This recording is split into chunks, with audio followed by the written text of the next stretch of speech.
See? Can they sit on there or no? Yeah. Yeah? Yeah. Okay.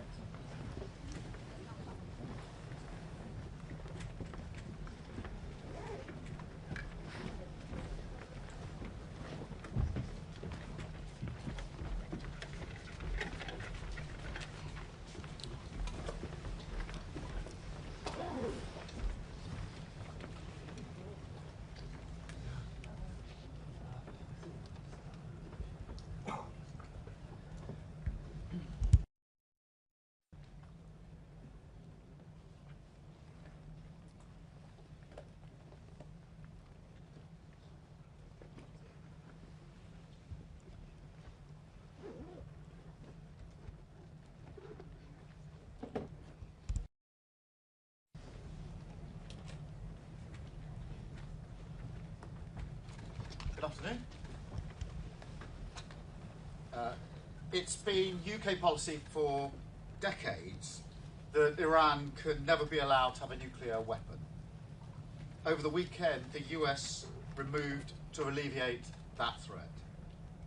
Now, we need to make sure that the ceasefire holds and seize this opportunity to stabilise the region and get Iran back round the negotiating table with the United States. Ultimately, this is how we will ensure a complete, verifiable and irreversible end to Iran's nuclear programme. And we are using every diplomatic lever to support this effort. I'm in close contact with leaders across the region, and yesterday I spoke to the Emir of Qatar to express our solidarity after Iran's reckless attack on the Al Adaya base. While we work to lower the temperature in the Middle East, we will not for a moment lose focus on Ukraine, whose people endured further Russian strikes overnight and for many nights consecutively. Nor will we lose focus on the rising threats to Euro-Atlantic security. In the face of those threats, I've long argued that this is the moment to unite, for Europe to make a fundamental shift in its posture, and for NATO to meet this challenge head on. And that is what we have done today.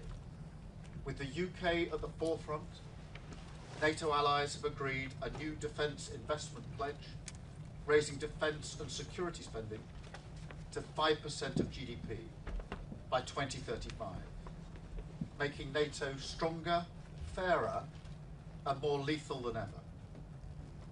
This includes military spending, as well as vital investments in our security and resilience, like protecting our cybersecurity and our energy networks. Allies also agreed that because the threats are constantly evolving, we will review this pledge in 2029. The new national security strategy sets out our plans and priorities across these areas. So under the NATO new definitions, we estimate that we will reach at least 4.1% of GDP in 2027, keeping the British people safe and strengthening our leadership in NATO even further. This summit has sent a decisive message to aggressors, and that must be matched by our commitment to Ukraine. And that's why I've announced this week that the UK is providing hundreds more air defence missiles to protect the Ukrainian people, paid for not by the British taxpayer, but with money from frozen Russian assets.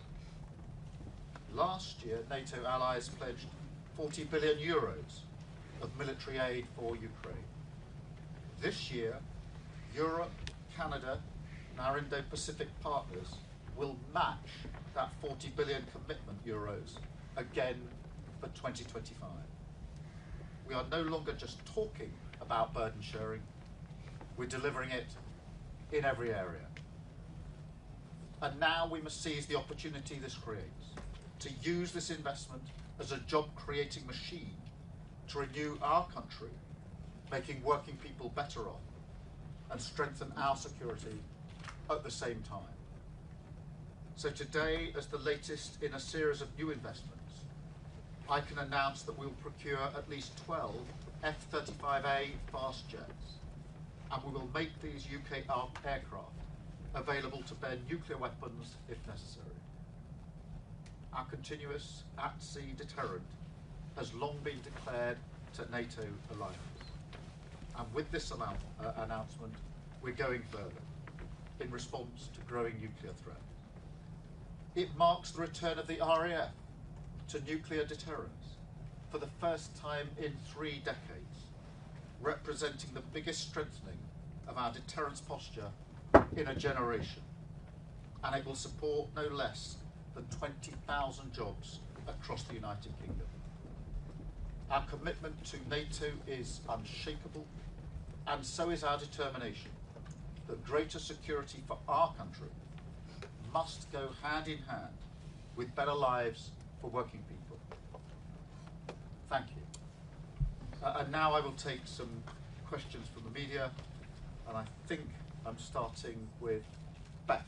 Thank you. Prime Minister, you say that you will not lose focus on Ukraine, but there's no condemnation of Russia's war on Ukraine in the joint communique, something that has been in previous statements when Biden was in the White House. Is that because President Trump didn't want NATO to condemn Putin, and are you disappointed by that?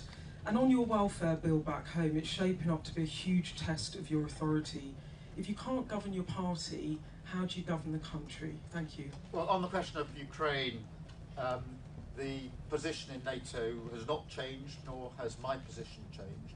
In fact, over the last couple of days, I would say in my discussions with leaders, there's been a real resolve that now is the time to push again to get Putin to the table for the unconditional ceasefire. President Zelensky has, for many weeks now, indicated his willingness to go to an unconditional ceasefire.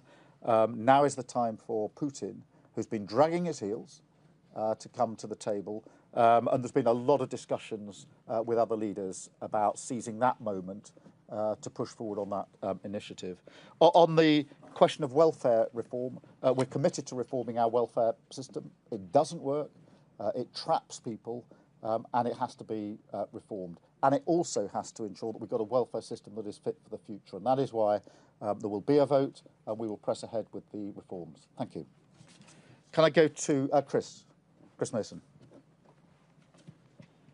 Thank you, Prime Minister. Chris Mason, BBC News. The benefits bill is soaring and will be, even if you were to pass these measures that now appear to be in jeopardy. You turned on the winter fuel payment, and now you're talking about the prospect of tens of billions of pounds of extra funding for defence over the next decade, alongside that promise that you have to not put up taxes on those you describe as working people. Are those things in combination really credible?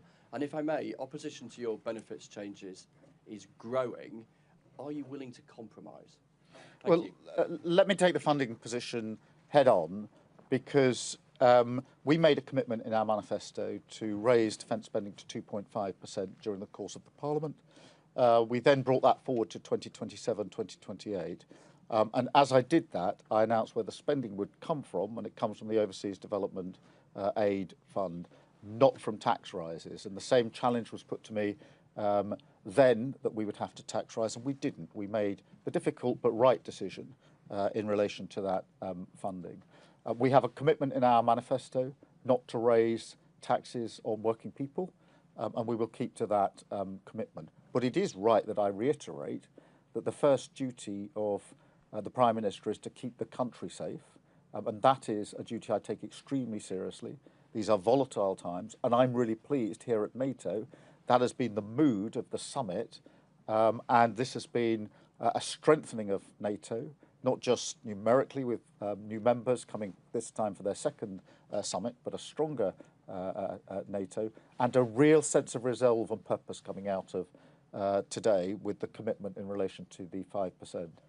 In relation to the welfare reforms, we have got to make the reforms to our system. It isn't working as it is. It doesn't work as it stands for people who desperately need help to get into work, or for people who need protection. It is broken. We were elected in to change that which is broken, and that's what we will do, and that's why we will press ahead with reforms. Thank you. That's why we're going to press ahead with the reforms. Catherine from GB News. Catherine. Thank you, Catherine Forster, GB News. Prime Minister, you're making massive pledges on defence going forward into the mid-2030s. But looking at the polls and looking at the number of Labour MPs rebelling at the moment, how confident are you of being around into the next Parliament to implement these plans and also leading Labour into the next election? Thank you. Very confident. We were elected in absolutely clearly saying we needed 10 years of a national renewal. A decade of national renewal was what we were elected into with a huge majority. It is really important that I lead from the front and take the long-term decisions about the future of our country. And that is why we've made these defence commitments. We are living in a more volatile world. I think everybody in the country accepts that. We have to rise to that challenge. And it is right that we set it out over a number of years so we get the trajectory right and the balance right. And that's what we're doing. That's what I'm committed to doing. And that's what I'm committed to seeing through because that is the fundamental duty of the Prime Minister. I should add that hand in hand with the increased spending on defence goes the investment in jobs in our country. Good, well-paid, secure jobs in defence, measured in the many, many thousands across the country. And when you take into account the supply chains, the small businesses that are going to be involved, then every part of the country will benefit economically from the investment that we are making. And of course, as you would expect, I've had numerous discussions with other leaders here about joint work on procurement, manufacturing and building of capability. And we have a reputation that goes before us as a partner that other countries want to work with, and that will bring even more money into our economy. So I'm very pleased that we are seen in that way by our colleagues and seen to be leading with other countries wanting to work with us. Thank you very much, Catherine. I've got Andy. Thank you very much. Andy Bell, 5 News. Prime Minister, in the last few days, President Trump has launched a unilateral attack on Iran, barely giving you any notice. On his way here to this summit, he wasn't able to give a straight answer about whether he believed in the principle of mutual defence within the alliance. Is he really a reliable ally you can trust? Yes, we work very closely with the United States. We have done for many years.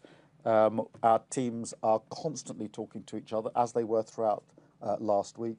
You will have observed that after I got back from Canada at the G7, I went straight into a COBRA meeting. The purpose for that was to ensure that we were ready for whatever might happen, including a strike by the US. That was of significant importance to me because, of course, in many bases across the Middle East, we are co-located with the US, and therefore we were already taking contingency measures last Tuesday because I wanted a high level of assuredness and to be assured personally that we had in place all the necessary measures to deal with whatever the contingency may be. And we were talking to and given notice by the US of their intentions all during the course of last week, and we talked to them all of the time. That is the nature of the relationship between us. That is what's endured for 80 years, and it's as strong now as it's ever been. Thank you very much. I've got David from Mail. David. Thanks, Prime Minister. On welfare, why have you so spectacularly failed to read the mood among your MPs over this issue? Is it because, you know, as your critics suggest, you don't have the political nous and judgment required for the top job? And just another one on military matters, if I may. It's Armed Forces Week this week, but there's growing concern among veterans about your government repealing the Northern Ireland Troubles Legacy and Reconciliation Act. They fear it will spark a witch hunt against veterans who served in Northern Ireland because it'll end immunity against prosecution. If you care about our armed forces and veterans, why are you opening them up to a legal witch hunt, and will you reconsider repealing that legislation? Well, look, on welfare, there's a pretty united front in saying we need reform. And you won't find many Labour MPs who are not accepting we need reform. So we're absolutely on the page with them. The question is, how is that reform carried out? And that is why we put forward the provisions in the bill in relation to how we modernise and make fairer and efficient and sustainable our welfare system. And that is what we were elected in to do. We were elected in to change and to deal with and mend that which was broken. That was the mandate that everybody stood on at the last election. If I may say so, many people predicted before the election that we couldn't read the room. We hadn't got the politics right, and we wouldn't win an election after 2019 because we lost so badly. That was the constant charge at me at press conferences like this, and we got a landslide victory. So I'm comfortable with reading the room and delivering the change the country needs. We've got a strong Labour government with a huge majority to deliver on our manifesto commitments, and that's the work that we did over many years to win the election. Now we start the work over many years to change the country. Having changed the party, we now change the country. And is it tough going? Are there plenty of people and noises off? Yes, of course. There always are, there always have been, there always will be. But the important thing is to focus on the change that we want to bring about. In relation to Northern Ireland, obviously, this is an issue which has been a serious issue for many years. As you know, I worked in Northern Ireland for 5 years, so I know firsthand just how significant and important these issues are. We are in talks and discussions about how we resolve this issue. It's not straightforward, but I hope we can come to a satisfactory outcome. Thank you, David. Alex from Bloomberg. Thanks, Prime Minister. President Trump just said session with NATO leaders. President Trump has just said in a session with NATO leaders that something has to be done about the situation in Ukraine because, in his words, it is totally out of control. Does that give you a bit of optimism, a bit of confidence that he does now want to make some progress on Ukraine? Do you think he is going to get tough on Russia, and when? I think it's fair to say the mood of pretty well all participants in the session in NATO that we've just had in the summit was, on the one hand, of sort of positivity and resolve and purpose in relation to the commitment we've made and the strength and unity of NATO, but at the same time recognising that we need to now push harder on Ukraine, and I think that reflects the mood in the room, and that it's time for Putin to come to the table. And so that's been the subject not only of the discussions in the summit, but actually of many of the discussions over dinner last night and in the margins, as you would expect. And certainly my position is, and has been for some considerable time now, that Putin must stop dragging his heels and get to the table, and all of our discussions have been urging that outcome. Thank you very much. And Lizzie, from Mirror. Thank you. Prime Minister, the National Security Strategy yesterday said that the British public need to actively prepare for war on home soil. Should ordinary people be thinking seriously about Cold War-style preparations? And on welfare, your spokesman in London has been making the case that it is moral for MPs to vote against the welfare reforms. Are the 120 Labour MPs who are backing the amendment immoral? Well, let me deal with the Homeland threat, because it is a mistake to think that the only threat we face is external and far off. We do face threats at home all of the time. On a daily basis, there are cyber attacks that have to be dealt with and are being dealt with. They are ever more sophisticated, and we need to have the capability to deal with them. Equally, in relation to energy, that has been weaponised quite obviously in the last few years. You can see that in what's happened in Ukraine, and also on the question of counter-terrorism and state-backed actions in our country that are a very big threat, with very many attempts to penetrate our systems having been dealt with by our security and intelligence services. But the fact that they are very good at their job shouldn't detract from the fact that that is a real threat to our country, which we have to take seriously. And that is why it's in our strategic defence review, is why I've always felt it should be part of what we consider to be the defence of our country. A cyber attack is an attack on our country by our adversaries quite openly. And Russia and Iran are carrying out those attacks on a regular basis. and we have to be prepared for them. In relation to welfare, the argument I would make is that it is a Labour government that should reform welfare. If the welfare system isn't working for those that need it, and it's not, it's a Labour government that should make it work for the future. And just as it was a Labour government that created the welfare system in the future, it falls to this Labour government to make sure we've got a welfare system that's sustainable for the future to come. So much like we did on health, we created the health service, and now we have to ensure that it's fit for the future. Same with welfare. That is a progressive argument, that is a Labour argument, and it's the right argument to make. Thank you very much indeed. Thank you.